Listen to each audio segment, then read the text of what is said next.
2015. I'm Dave Parker from TCM. Good morning. It's great to be with you all. Thank you for coming to Oklahoma early in the morning on a Sunday. Sounds like a great idea to me. And I'm so happy to bring out someone that I've actually shared this very stage with after a screening of The Music Man 2 years ago. A wonderful actor, singer, writer, producer who happens to be the son of Shirley Jones, Shaun Cassidy.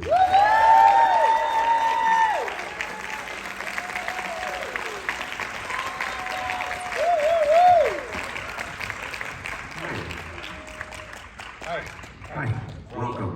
Thank you. It was so fun to be backstage with you and like listening to you sing along to the movie. That was great. Do you have one or two favorite songs from this musical?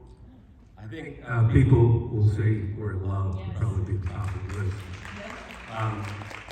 Gordon MacRae was my godfather as well. So the opening scene where you see him on horseback riding through all that corn they planted in Nogales, Arizona, where they shot the movie.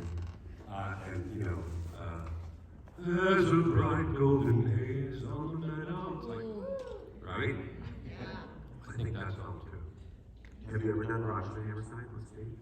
I've sung some of their songs. I do a show of my own now, and I sing a couple songs of my mom's and my father's. But no, I've never done a musical of theirs. I'd like to.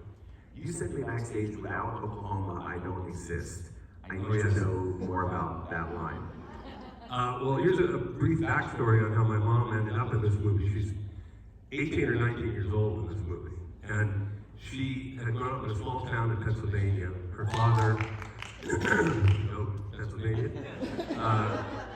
Her dad was a beer salesman. Her grandfather had founded a brewery called Stoney's in a little town, Smithton, Pennsylvania, 800 people.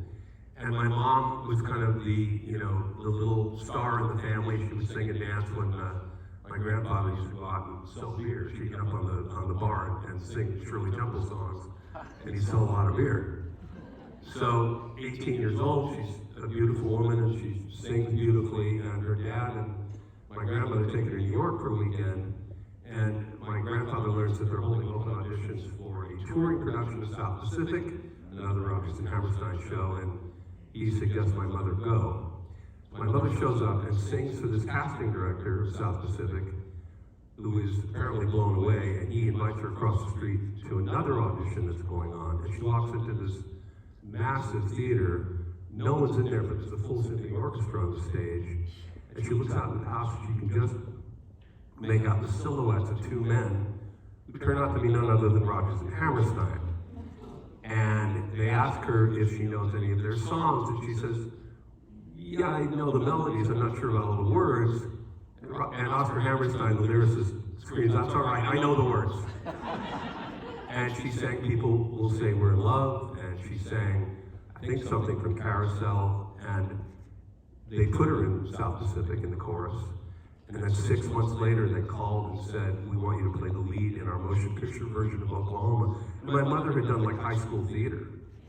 But fortunately, they had Fred Zinnemann directing, and Fred had just won an Oscar for High Noon. And he was mostly a dramatic director, but he really helped her along, and she's lovely in this film. And Gordon was awesome. He's a little older than her, but very supportive. And did I answer the question? Oh, why I'm here? Oh, yeah, Sorry.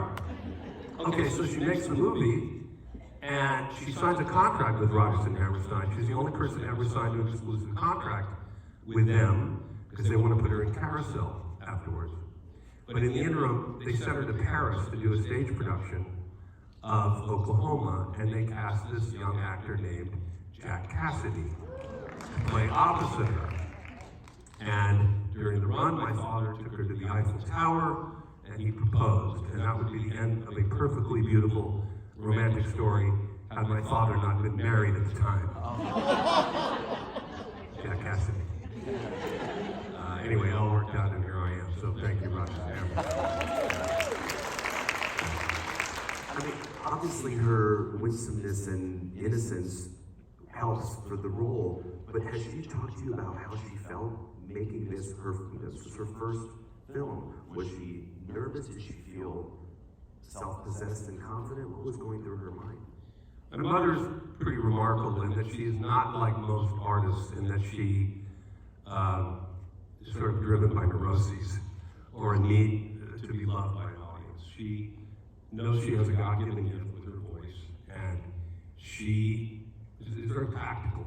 And she was like, well, I'll just do the best I can, and Mr. Zinnemann will help me, and Gordon will help me, and this seems like a fun day, and what are we doing for dinner? That's pretty much, and that's by the way she's been. She's 91 years old now. She sends her love to all of you. Mom lives about 5 minutes from where we live, and she would be here, but she doesn't really go out of a 2-mile radius anymore. That's sort of her rule.